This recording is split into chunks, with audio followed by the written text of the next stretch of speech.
Alright guys, today we're going to be taking apart and rebuilding the back axle on my scx10. I'm pretty sure I have a bearing locking up in it.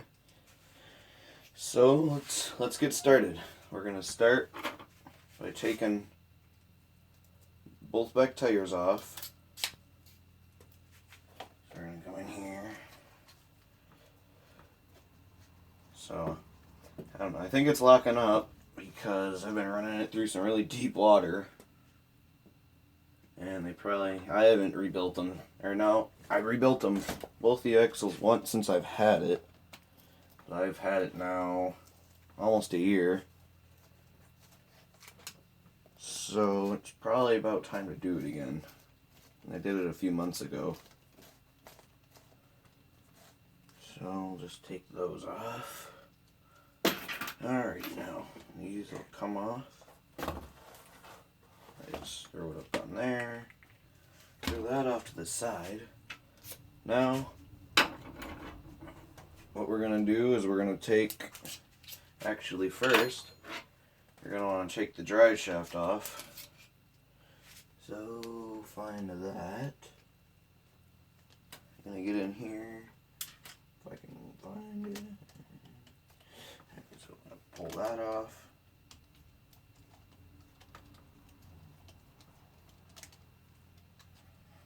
Okay, this is not going good though. Okay, there's that. So I'll finish taking that off. Come on. Okay. Put the screws off to the side. Now we can just pull the drive shaft there off. So now the only thing that's holding the axle on, shocks, upper and lower links, and then it'll come out. So what we're going to need now, right here,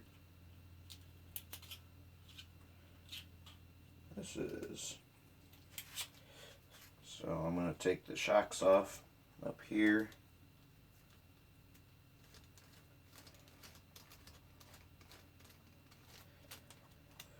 Okay, there's that. Just throw the screws off to the side where you won't lose them. Different spacers for the shocks. We'll spin it around. Throw the other tire in there. Pull it this way. Pull this one off, same way we did the other side.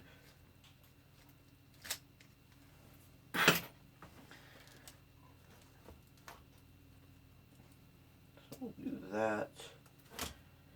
Again, put the screws and spacers off where you won't lose them. Now, on my axle it's going to be a little different because I have little special screws on the lockouts here for my tracks. So to get the bottom out for the shock and link, you have to pull this front screw off. But we'll be taking that off later anyway, so take that off. And then we can take the lower mount off here. And I just get a pair of needle nose, get the nut on the back side there, and we can just back it off. This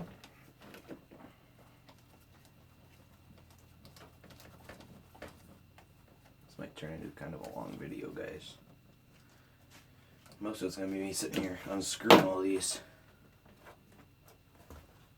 So make sure you have all those. And the screw for the links and the shock there. So just keep taking that off.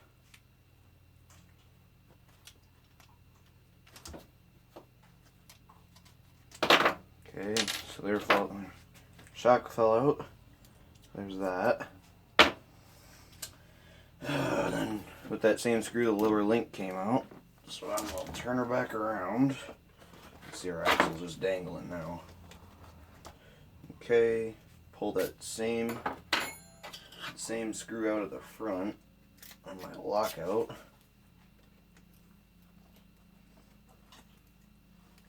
So there's that.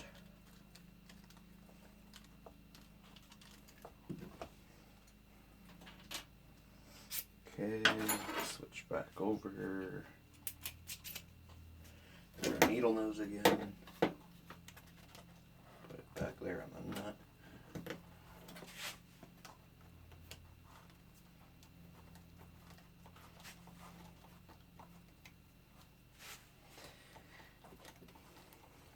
Sorry, probably in the way here.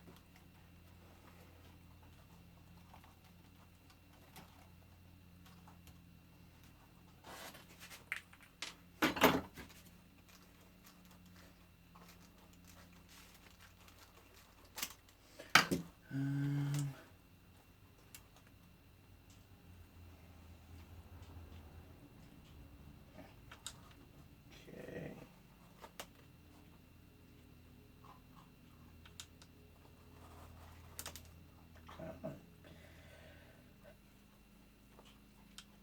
Okay.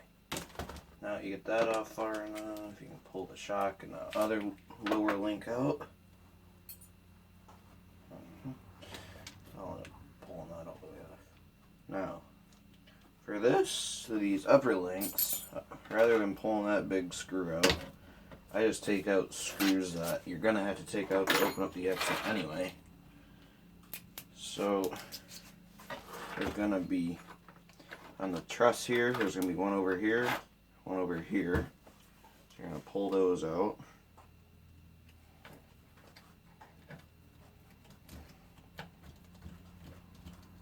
Again, just being careful not to lose the screws, or else you won't be able to put it back together. On both sides there.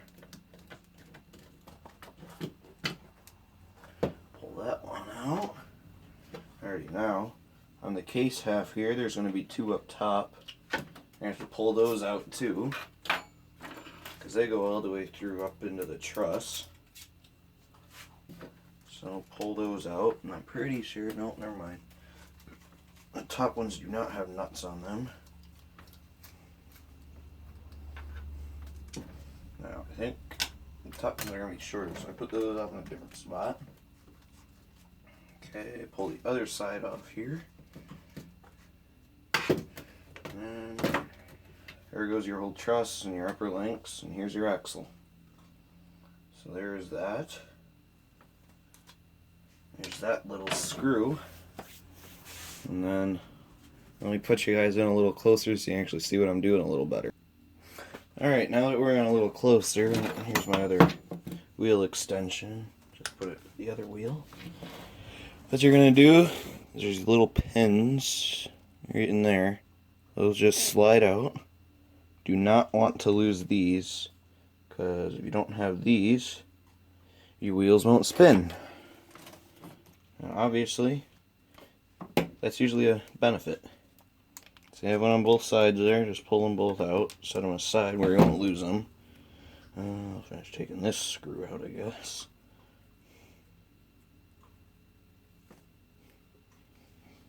Okay, so here's your input shaft, as you can see there. So next, your lockouts, you're gonna have a screw here and a screw here on both sides there. Now previously I already took the front screw out of mine to get the shocks off, because they're special, different kind, but we'll take those off.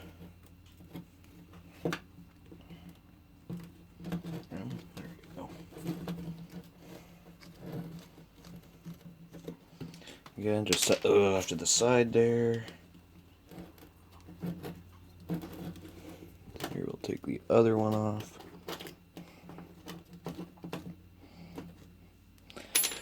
Okay, now that we have both the screws out there, the lockouts, we'll just pull off like that. Here's your drive shaft. That'll pull out.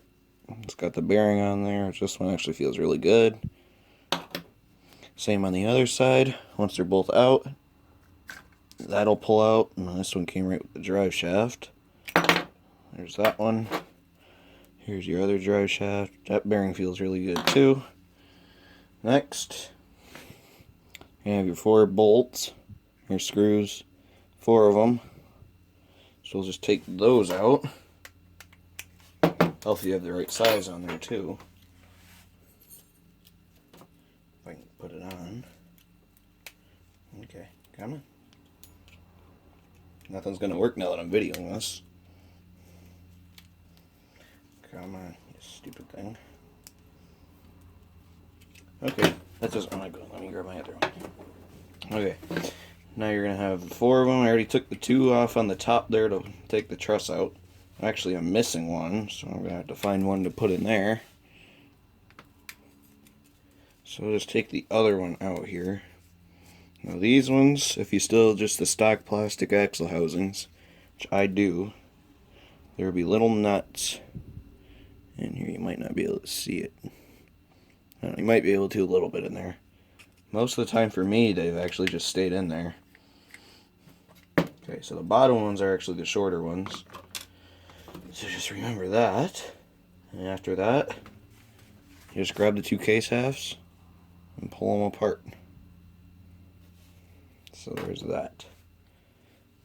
There's this half. That feels really good too, actually. So I got pretty good amount of grease in there. Actually, these don't, any of them feel bad. Well, I might just put it, re-grease it, clean it and everything, and just put it back together. So to clean it, just grab a piece of paper towel here. And then pull your parts out. So here's a gear here. This has the locker in it. I'll go over taking that out and everything too, I guess. So here's the housing. Oh, it's full of grease in there actually.